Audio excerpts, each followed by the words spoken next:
जय हिंद देश के निर्माताओं। चलिए इस प्रेजेंटेशंस की सीरीज़ में हम एक नई शुरुआत करने की कोशिश करेंगे।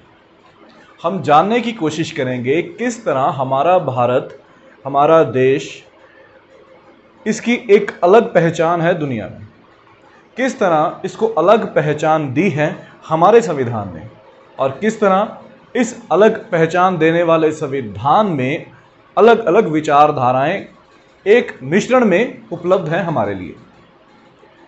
शुरुआत करने जा रहे हैं सबसे पहले अध्याय से, जिसे हम प्रस्तावना कहते हैं। That is we are going to start with the preface, that is the preamble of our constitution, so as to understand how the basic structure of our constitution, how the ideology of our constitution affected and is still affecting the governance of India। किस तरह हमारी सरकार गरीबों के लिए काम करना ज़रूरी समझती है और उनके ऊपर एक बंधन है समाज का निर्माण करने का। इन सीरीज से हम ये चीज़ों को समझने की कोशिश करेंगे। तो सबसे पहले हमारा काम ये है कि हम संविधान की रचना करने के लिए जो दिमाग इकट्ठा हुए थे, एकत्रित हुए थे, उनकी विचारधाराओं को समझें। तो प्रिएम्बल को पढ़ने की कोशिश करते हैं। देखिए इसमें लिखा, we people of India having solemnly resolved to constitute India into sovereign, socialist, secular, democratic republic, and to give all its citizens justice, social, economic, and political liberty of thought and expression, belief, faith, and worship, equality of status and opportunity, and to promote among all fraternity, assuring integrity of individual, dignity of individual, and unity and integrity of nation. In this Constituent Assembly on 26 November 1949, we enact, adopt, and give ourselves the Constitution of India. तो ये सभी एक text है जो हमारे preface में या preamble में दिया हुआ है, किसकी? कॉन्स्टिट्यूशन ऑफ इंडिया की। अब इसको समझने की कोशिश करते हैं। देखिए मेनली तो ये सिर्फ कुछ वर्ड्स का एक पैसेज है, बट इट इज़ नॉट कि भी सिर्फ ये पैसेज है इसको हम इतने लाइटली लें, ऐसा नहीं है। इसमें जो भी संविधान की विचारधारा है, आइडियोलॉजी है, उसको बहुत कंक्रीट वर्ड्स के साथ एस्टैब्लिश किया गया है। शुरुआत करते हैं ये समझने से कि इसमें कौन कौन सी चीज़ों पर ध्यान देना ज़रूरी है। पहली चीज, ताकत किससे मिल रही है, देश किसकी ताकत से चलेगा, सरकार को किसकी ताकत मिल रही है, संविधान को किसकी ताकत मिल रही है। तो सोर्स ऑफ पावर क्या है हमारे भारत में, हमारे जो कॉन्स्टिट्यूशनल सिस्टम है, पार्लियामेंट्री सिस्टम है, इसमें ताकत का सोर्स क्या है। दूसरी चीज, इसमें आइडियोलॉजीज क्या दी गई हैं। सॉवरन स्टेट के बारे में जानने की कोशिश करेंगे, सोशलिस्ट, सेकुलर, डेमोक्रेटिक, रिपब्लिक, इन सभी को जानने की कोशिश करेंगे। जस्टिस क्या है, फर्दर फ्रेटर्निटी क्या है, इक्वालिटी, लिबर्टी वगैरह वगैरह। तीसरी महत्वपूर्ण चीज सामने उठ के आती है, डेट। क्या संविधान के शुरुआत से ही प्रिएम्बल उसमें शामिल था या नहीं था। और चौथी चीज, इसको बदलने का तरीका, क्या इसमें बदलाव हो सकते हैं या इसका इफेक्टिव रेजोल्यूशन क्या है। तो देखिए सबसे पहले तो आपको यह समझना जरूरी होगा कि इसकी जो सोर्स ऑफ पावर है वो कहां से आ रही है। देखिए शुरुआत में अगर आप लाइन देखेंगे तो उसमें लिखा है, we the people of India.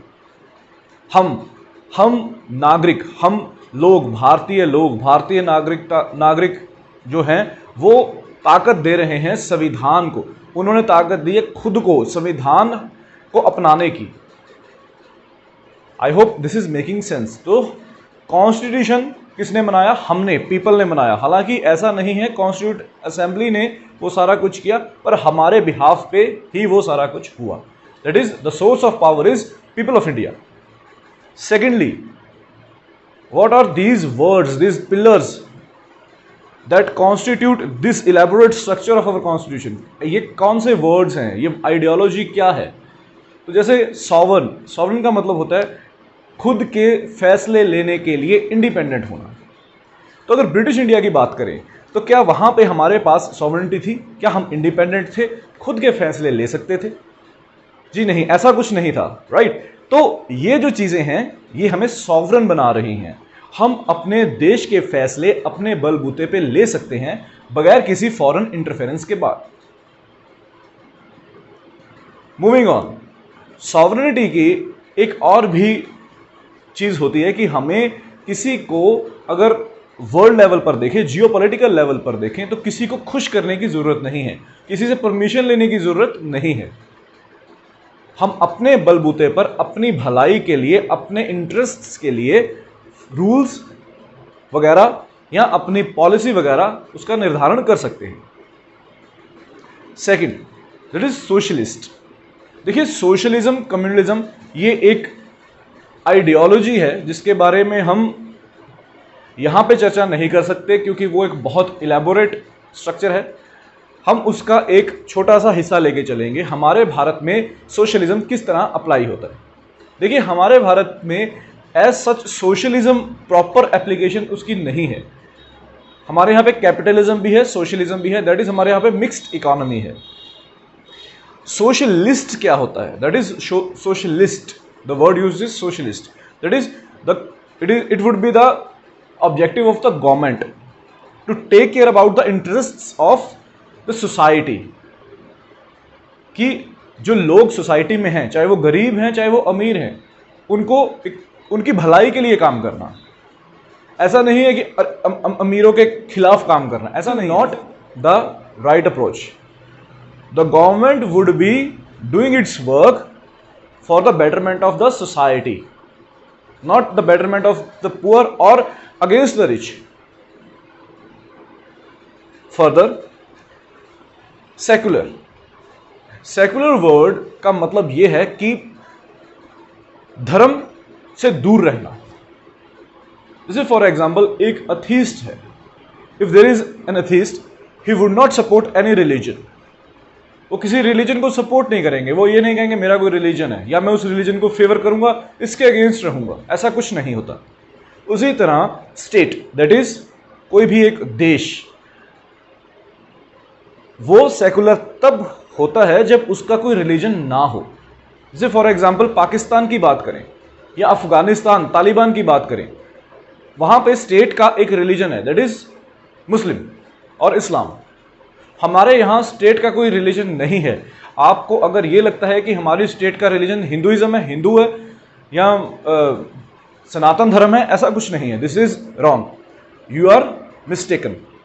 The state, that is the government of India और द गवर्नमेंट ऑफ पंजाब और गवर्नमेंट ऑफ गुजरात, किसी का भी कोई भी रिलीजन नहीं है। वो किसी भी रिलीजन को फेवर नहीं करेंगी डायरेक्टली। इसकी दो विचारधाराएं हैं, एक है पॉजिटिव और दूसरी है नेगेटिव। नेगेटिव में क्या होता है? देखिए, ऐसा है, नेगेटिव में यह है कि स्टेट बोलेगी कि हमारा कोई धर्म नहीं है, हम धर्म से विमुक्त हैं। और पॉजिटिव में यह बोलेगी कि हम किसी धर्म की सपोर्ट नहीं करते, हालांकि हम सभी धर्म को एक समान समझते हैं। तो ये दो विचारधाराएं जो हैं, ये यूनाइटेड स्टेट्स और इंडिया की विचारधाराएं मैंने आपको बताई है।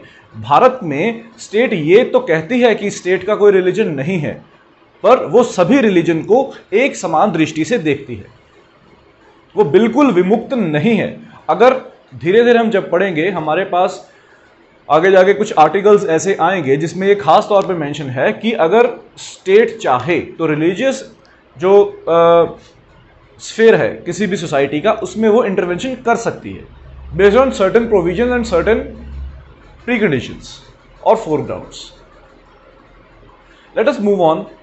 After this, that is secular, we have democratic and republic. ये बहुत दो मजबूत शब्द हैं और बहुत ही कंफ्यूजिंग शब्द हैं। यहां पे हम कोशिश करेंगे इनको अच्छे से इनका विश्लेषण हो जाए ब्रीफली। Excuse me. तो डेमोक्रेटिक क्या होता है? देखिए, डेमोक्रेटिक जो विचारधारा है, जो आइडियोलॉजी है, that is related to the power given to the people, that is people have the power. Clear? देखिए, बेसिकली डेमोक्रेसी का मतलब यह है कि आम लोगों के पास ताकत है, वो अपना संचालन, नियम बनाने का संचालन, सोसाइटी को देखने का सारा कुछ वो खुद करेंगे या उनके द्वारा बनाए गए रिप्रेजेंटेटिव्स करेंगे। दूसरी तरफ रिपब्लिक की बात करें, रिपब्लिक में भी लोगों के पास ही ताकत होती है। अब यहां पे ऐसा है कि भाई यहां पे एक कन्फ्लिक्टिंग आइडियोलॉजी दिख रही है कि भाई ये पीपल की ताकत है, ये भी पीपल की ताकत है, तो फिर फर्क क्या है? कन्फ्लिक्ट हो गया है ना यहाँ पे। तो फर्क ये है सर कि रिपब्लिक में एक हेड ऑफ द स्टेट चुना जाता है और वो हेड ऑफ द स्टेट लोगों के द्वारा ही चुना जाता है। जैसे कि आमतौर पर आपने देखा होगा राजा महाराजे, क्या लोग उनको चुनते थे? जी नहीं, दैट वाज मोनार्की। अगर आप यूनाइटेड किंगडम की बात करें तो वहां पे queen head of the state है। क्या लोग चुनते हैं? क्या प्रिंस चार्ल्स को लोग ने चुना राजा बनने के लिए? नहीं, उनके एक प्रोटोकॉल है, वो उस हिसाब से चलते हैं और अपना अगला राजा चुनते हैं। लोगों को पूछा नहीं जाता, ना ही लोग उसके लिए वोटिंग करते हैं। पर हमारे भारत में इस तरह की सिचुएशन नहीं है। यहां पे हमने प्रेसिडेंट को खुद चुना, that is he is our head of the state. Head of the government कौन है? प्राइम मिनिस्टर साहब। तो I hope there is clarity and you are trying to understand the differences. Democracy लोगों के द्वारा सारे नियम अधिनियम बनाने, रिपब्लिक लोगों के द्वारा हेड ऑफ द स्टेट चुना जाना, monarchy head of the state अपने ही एक प्रोटोकॉल के द्वारा चुना जाना। इस तरह करके हमने अब तक दो चीजें समझने की कोशिश की, एक कि पावर कहां से मिल रही है और दूसरा आइडियोलॉजी क्या है। अब मूविंग ऑन, इसी आइडियोलॉजी को फर्दर लेके चलते हैं। हमारे संविधान में जो भी कुछ सारा इतना बड़ा अरेंजमेंट किया गया, उसको यहां पे सिर्फ 3 या 4 वर्ड्स में इसका एक आइडिया दे दिया। देखिए कितनी बड़ी चीज है। जस्टिस की बात करें तो जस्टिस सोशल, इकोनॉमिक और पॉलिटिकल देने की बात की जा रही है। जस्टिस का मतलब क्या है? जस्टिस का मतलब यह है कि जो भी जस्ट हो, जो भी सही हो, उसका निर्वहन हो।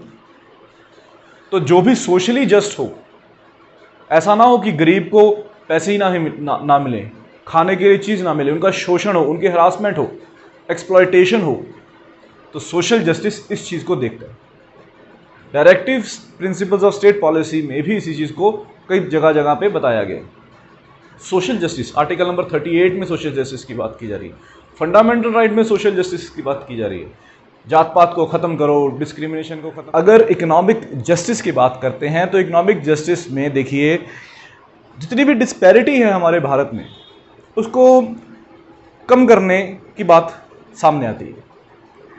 लोगों के पास बहुत पैसा है, कुछ लोगों के पास पैसे है ही नहीं। तो इस चीज़ की जो इतनी बड़ी एक गैप है, उसको एक समान तरीके से देखने की बात आती है। तो इसी तरह हमारे संविधान के directive principles of state policy, उसके आर्टिकल नंबर 39 में यही बात करें।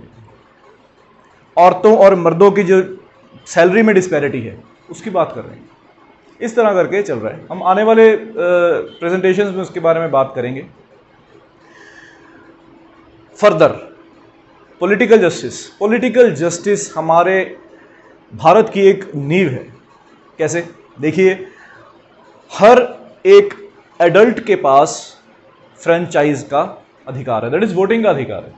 अब जो ये वोटिंग हमें अधिकार मिला है, ये कोई आम बात नहीं है। देखिए, ऐसा नहीं है कि ये बहुत कॉमन है। अगर वोटिंग को देखा जाए तो भारत में जो सरकार बनेगी उसमें हमारी राय पूछी जाती है। अगर हम छोटे छोटे अपने घरों की बात करें तो वहाँ पे अगर कोई फैसला लेना हो, डिस्कशन हो रही हो, तो हमसे अपनी मर्जी पूछने के लिए हम बहुत आतुर रहते हैं कि हम अपना बात बताएं, अपना मन की बात बताएं, राइट। और जब देश की बात आती है तो हमारे पास वोटिंग कार्ड्स भी होते हैं, पर हम वहाँ पे वोट डाले नहीं जाते। तो ये कहीं ना कहीं बहुत बुरी बात है। हमारा देश हमारा घर है और हमारी अगर राय पूछी जा रही है तो इसके लिए हमें वहाँ पे अपनी वोटिंग करनी चाहिए। दूसरी बात, पॉलिटिकल जस्टिस में क्या होता है, कोई भी आदमी, कोई भी एडल्ट या भारतीय, वो किसी भी पॉलिटिकल पार्टी में शामिल हो सकता है या अब खुद इलेक्शन लड़ सकता है, पब्लिक रिप्रेजेंटेटिव बन सकता है। That is political justice. Representative of peoples act 1950, RPA 1951, ये सारा कुछ, एक आम आदमी के पास इतनी ताकत है कि वो प्रेसिडेंट ऑफ इंडिया बन सकता है, वो प्राइम मिनिस्टर बन सकता है। तो ये सारा कुछ पॉलिटिकल जस्टिस के अंदर आ जाता है। फर्दर मूविंग ऑन, देखिए बहुत बड़ा स्ट्रक्चर है, हम ब्रीफली इसको करने की कोशिश कर रहे हैं क्योंकि lack of the time. So moving on, let us talk about liberty. देखिए लिबर्टी में आप ऐसा समझिए, देखिए लिबर्टी की जो जेनेसिस है ना, वो है फ्रेंच रेवोल्यूशन से। फ्रेंच रेवोल्यूशन एक इतनी ज़बरदस्त रेवोल्यूशन थी जिसने दुनिया भर में लिबरलिज्म का प्रचार किया। अब लिबरलिज्म है क्या? देखिए लिबरलिज्म सिंपल सी टर्म है, जो मेरे मन में है वो मैं कर सकूं। अगर मेरा मन समोसे खाने के लिए है तो मैं खा सकूं, किसी से पूछने की ज़रूरत ना पड़े, किसी से परमिशन लेने की ज़रूरत ना पड़े। अगर मैं इंजीनियर बनना चाहता हूं तो मैं इंजीनियर बन सकूं। क्लियर? इस तरह की चीज़ें। हाँ, अगर मैं रात को 12-1 बजे सड़क के ऊपर ऊंची ऊंची कोई म्यूज़िक लगा के वहाँ पे कुछ ऐसा काम करें तो क्या हो सकता है? जी नहीं, वो नहीं है। क्यों? क्योंकि वहाँ पे मैं अपनी मनमर्जी तो कर रहा हूँ, खुद की लिबर्टी तो मैं मौज मस्ती से आराम से कर रहा हूँ, पर दूसरों की भी तो लिबर्टी है। Excuse me. कोई सोना चाहता है, कोई पढ़ना चाहता है, कोई बुजुर्ग हैं वो आराम से बैठना चाहते हैं, तो उनकी लिबर्टी का क्या? देखिए इसीलिए पॉजिटिव और नेगेटिव लिबर्टी में अंतर होता है। हम अपनी मनमर्जी कर सकते हैं but with in the limits, right? तो यहां पे भी लिबर्टी वही है कि थॉट एंड एक्सप्रेशन, अपने विचारों को हम बताएं। अगर सरकार की कोई पॉलिसी अच्छी नहीं लग रही तो हम उनको बताएं, न्यूज़पेपर्स, मीडिया वगैरह, फेसबुक, ट्विटर, इंस्टाग्राम, यहां पे हमें अच्छा लगता है कि हमारी ये फोटो अच्छी है, चलो ये फोटो अपलोड कर दी जाए। दूसरी तरफ हमें ये लगता है कि हम सरकार के ऊपर टिप्पणी करना चाहते हैं तो टिप्पणी करो। हाँ, ये है कि आप विद इन बाउंडेशंस करो, ये नहीं है कि आप गाली गलौज पे उतराओ वगैरह वगैरह, वो अच्छी बात नहीं है, वो एक कंस्ट्रक्टिव लिबरलिज्म का पार्ट नहीं है। हम अक्सर आजकल देखते हैं टीवी पे कि गाली गलौज वगैरह काफ़ी चलता है, तो वो अच्छी लिबर्टी नहीं है। That is we are crossing the limits. आपको अपने शब्दों को तोल के बोलना चाहिए। अगर आप किसी से उसके साथ आप समर्थन रखते हैं, बहुत अच्छी बात है। अगर नहीं रखते तो फिर भी आपको उसकी डिग्निटी और उसकी जो रिस्पेक्ट है करनी चाहिए। फर्दर मूव ऑन, तो यहाँ पे लिबर्टी सिर्फ हमको थॉट्स और एक्सप्रेशन की नहीं बल्कि और भी है। देखिए लिबरलिज्म में हमें वर्शिप की मिल जाती है, बिलीफ और फेथ की मिल जाती है। इसका मतलब क्या है?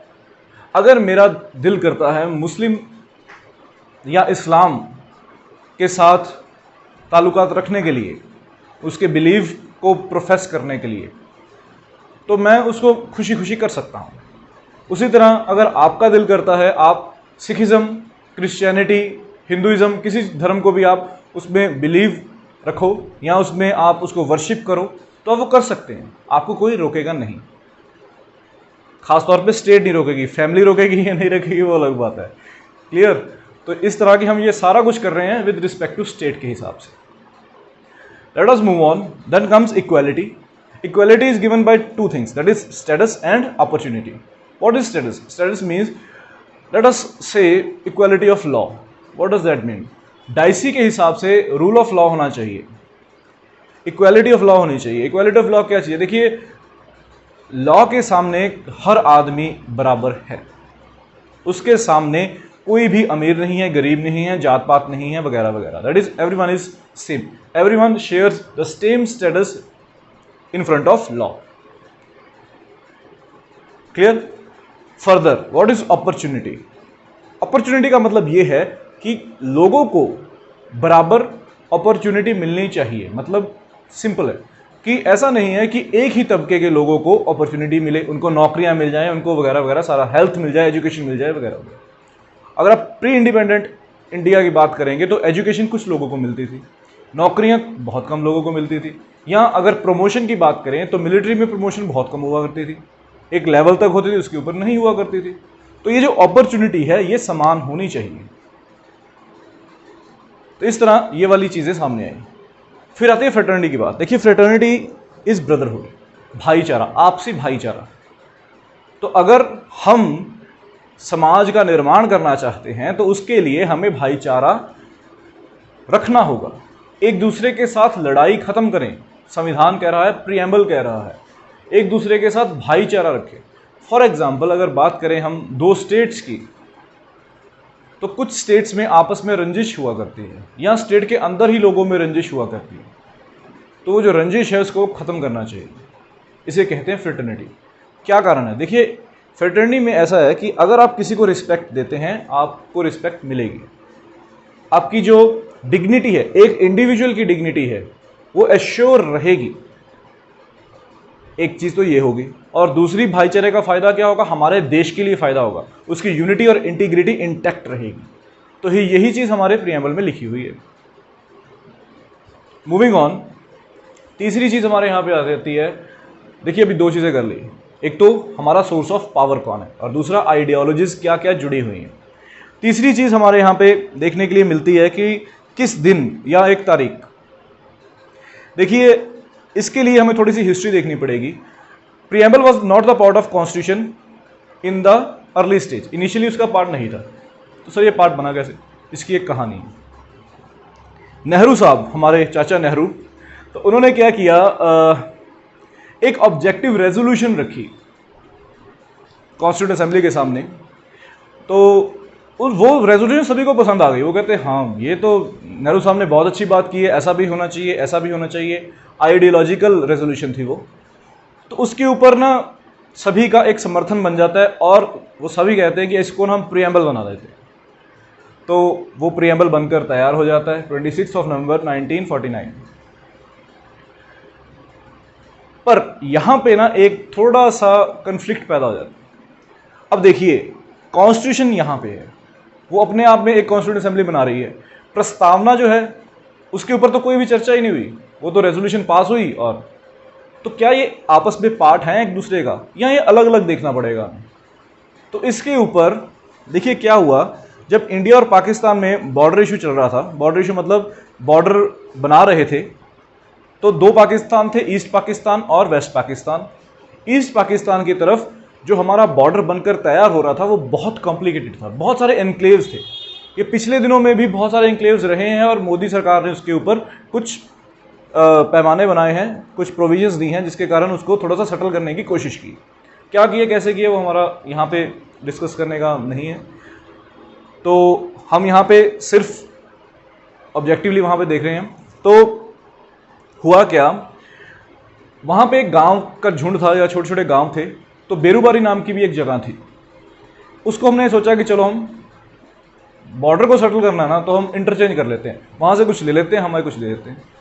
अब मसला यहाँ पे ये पैदा हो गया सर कि प्रीएम्बल में unity and integrity of India, unity of India, that is India से कोई चीज़ टूटकर बाहर नहीं जा सकती। सरकार तो नहीं दे सकती, अगर बाहर कोई अटैक वगैरह हो वो अलग बात है, तो सरकार ऐसे अपनी मर्जी से नहीं कर सकती।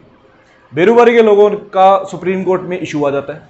तो कहते हैं सर हम तो पीपल ऑफ इंडिया हैं, प्रीएम्बल में लिखा हुआ है पीपल ऑफ इंडिया, या कॉन्स्टिट्यूशन पीपल ऑफ इंडिया के साथ ताकत रखता है, कॉन्स्टिट्यूंट असेंबली से जितनी भी ताकत है संविधान बनाने की वो पीपल ऑफ इंडिया की ताकत है। तो सर पीपल ऑफ इंडिया को ही भगा रहे हो आप, तो ये क्या बात हुई? तो उसमें एक चीज़ निकल के सामने आती है कि जो प्रीएम्बल है वो it is not the part of constitution. ये supreme court, honourable supreme court ने माना एक चीज़। तो ये थोड़ा सा गड़बड़ हो गई। अब धीरे धीरे एक और लैंडमार्क जजमेंट आती है केशवानंद भारती केस में। देखिए, केशवानंद भारती जो लैंडमार्क जजमेंट थी वो बहुत विशाल है। तो हम यहाँ पे उसको बिल्कुल प्रियम्बल के साथ जोड़ के देख रहे हैं, जितना जितना प्रियम्बल में आएगा उतना उतना समझने की कोशिश करेंगे। तो प्रियम्बल में केशवानंद भारती केस में प्रियम्बल को कॉन्स्टिट्यूशन का पार्ट मान लिया। वो कहते हैं ऐसा कैसे कि भी एक किताब का प्रीफेस है तो उसको तो किताब के साथ ही होना चाहिए, अलग कैसे कर दोगे? नहीं नहीं, ऐसा नहीं हो सकता, ये एक पार्ट ऑफ द कॉन्स्टिट्यूशन है। और इसमें बेसिक स्ट्रक्चर वाला भी एक डॉक्ट्राइन आ जाता है, वो भी थोड़ा सा यहाँ पे बताना आपको मुश्किल होगा। तो इस तरह करके उसको एक कनेक्टिविटी दे दी जाती है। फिर union of India versus LIC का केस आता है, उसमें ये बोला जाता है कि सर छोटा मोटा पार्ट नहीं है, ये इंटेग्रल पार्ट है कॉन्स्टिट्यूशन का। क्यों? क्योंकि इसमें सारी जो विचारधाराएं हैं वो सभी संविधान की ही विचारधाराएं हैं। तो ये नहीं है कि ये बस ठीक है कि मन मर्जी आई तो पढ़ लिया, नहीं आया तो ना आया, ये सभी, ये बहुत इंटेग्रल पार्ट है कॉन्स्टिट्यूशन का। तो ऐसे करके ये जो जर्नी थी एक रेजोल्यूशन से और इंटेग्रल पार्ट ऑफ कॉन्स्टिट्यूशन तक, इस तरह ये जर्नी चली। तो यहाँ पे एक प्रश्न और उठ के आ जाता है, तो जैसे हम संविधान में अलग अलग संशोधन करते हैं, अमेंडमेंट्स करते हैं, तो क्या हम प्रियम्बल में भी ऐसा कुछ कर सकते हैं? अब जैसे फॉर एग्जांपल संविधान में बहुत सारी हुई हैं, first amendment, second amendment, 25th, 26th, 45th, 61, 44, 42, 91, बहुत सारी अमेंडमेंट्स हैं। उसका बेस क्या अमेंडमेंट का? Article number 368। सिंपल। कॉन्स्टिट्यूशन में कोई आप बदलाव करना चाहते हो, आर्टिकल नंबर 368 में लिखा हुआ है इतनी मेजॉरिटी आनी चाहिए, ऐसा होना चाहिए, ऐसा होना चाहिए, बस कर दो। उसी तरह अगर प्रियम्बल इंटेग्रल पार्ट है कॉन्स्टिट्यूशन का, बेस्ड ऑन द रूलिंग्स और द जो प्रोसीडिंग्स हुई थी उस टाइम LIC के केस में, उस प्रोसीडिंग से ये सामने आती है बात कि हाँ है, तो प्रियम्बल भी तो बदला जा सकता है। जी बिल्कुल बदला जा सकता है, और बदला भी गया है। अगर 42nd अमेंडमेंट की बात करें, हमने भी जो आइडियोलॉजीज डिस्कस की हैं, सोशलिस्ट, सेकुलर, वो सारा कुछ 42nd अमेंडमेंट में आया है। अगर यूनिटी एंड इंटीग्रिटी की बात करें जो ऑफ नेशन की है, तो उसमें इंटीग्रिटी पहले नहीं था, इंटीग्रिटी बाद में आया है। तो ऐसे करके बहुत सारी ऐसे करके बदलाव हुए हैं। पर यहाँ पे एक चीज़ आप समझ लें कि जो एक बेस विचारधारा है हमारे संविधान की, हमारे प्रियम्बल की, उसको नहीं बदल सकते। अगर मैं आपको बोलूं कि सर ऐसा करते हैं, मिलकर सरकार बनाते हैं और ये जो पॉलिटिकल जस्टिस है ना इसको निकाल देंगे, बाद में कोई सरकार बनेगी नहीं, हम मौज करेंगे आराम से, ऐसा हो सकता है? जी नहीं, ऐसा नहीं हो सकता। एक लिबर्टी जो है लिबर्टी में अगर हम वर्शिप निकाल दें या बिलीफ निकाल दें या थॉट्स और एक्सप्रेशन निकाल दें या एक्सप्रेशन ही निकाल दें, निकाल सकते हैं? जी नहीं। क्यों? क्योंकि वो बेस है हमारे सारी सोच का, that is our basic structure, उसको हम नहीं निकाल सकते। यहां तक ये चीज साफ होनी चाहिए कि प्रियम्बल बहुत जरूरी है और उसकी एक तरीका है और उसका एक बेसिक स्ट्रक्चर है। तो एक सवाल यहां पे उठ के सामने आना चाहिए कि सर इसका ऑब्जेक्टिव क्या है? What is the objective? इसका ऑब्जेक्टिव टू फोल्डेड है जी। एक तो ये है कि ये एक विचारधारा को दिखाता है कि हम भारतीय क्या चाहते हैं, या हमारे जो संविधान के रचयिता थे वो क्या चाहते थे।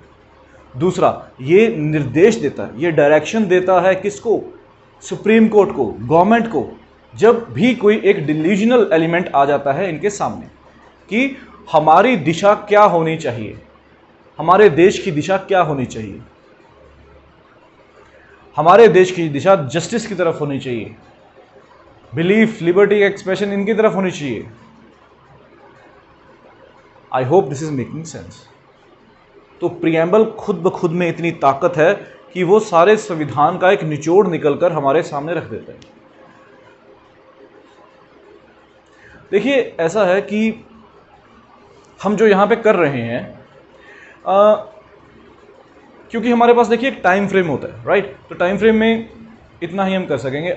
अगर आप और भी कुछ जानना चाहते हैं, जैसे फॉर एग्जांपल डेमोक्रेसी की बात करें तो 3 तरह की डेमोक्रेसी अलग से ही होती है। रिपब्लिक की बात करें तो 5 तरह के रिपब्लिक्स होते हैं। अगर जस्टिस की बात करें तो जस्टिस को डिफाइन करने में अलग से आप देख सकते हैं। अगर आपको इस तरह का कुछ जानना चाहते हैं आप और इसको पूरे इलेबोरेट तरीके से सीखना चाहते हैं, तो आप अपने फीडबैक्स हमारे साथ शेयर कर सकते हैं और उसके ऊपर हम अलग से प्रेजेंटेशन लेके आएंगे। तो यहाँ तक हमारा एक ऑब्जेक्टिव क्लियर हो जाता है और वो है प्रियम्बल को समझने का। मिलते हैं अगली प्रेजेंटेशंस में। Thank you.